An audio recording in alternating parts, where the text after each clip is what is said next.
Bonjour, je m'appelle Yannick Servant et je suis cofondateur de la Convention des entreprises pour le climat.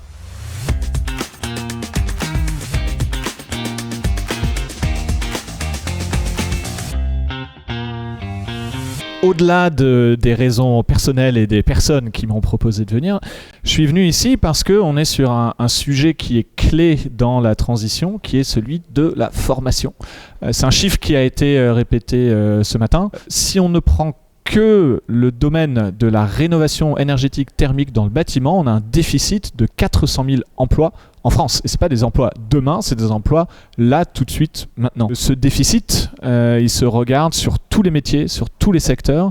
Quand on parle de transition écologique, on est sur une réinvention radicale de nos modes de vie et donc de notre organisation sociétale économique.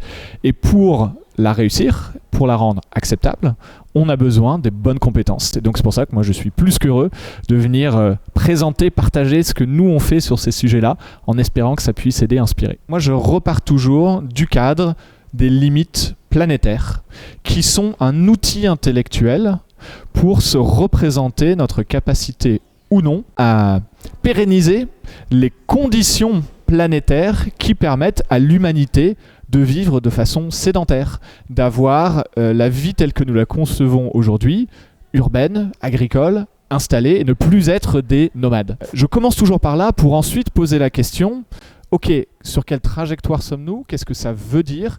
De quelle transformation on a besoin?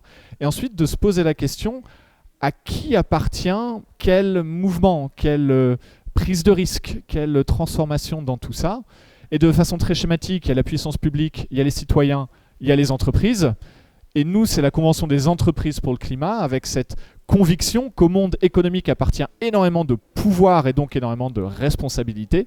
Et donc j'ai voulu proposer cet éclairage de à quoi ça ressemble une entreprise qui a pris le temps de comprendre, dont les dirigeants ont pris le temps de comprendre, et qui s'engage sur une voie de transformation vraiment radicale, au sens de prendre les choses par les racines.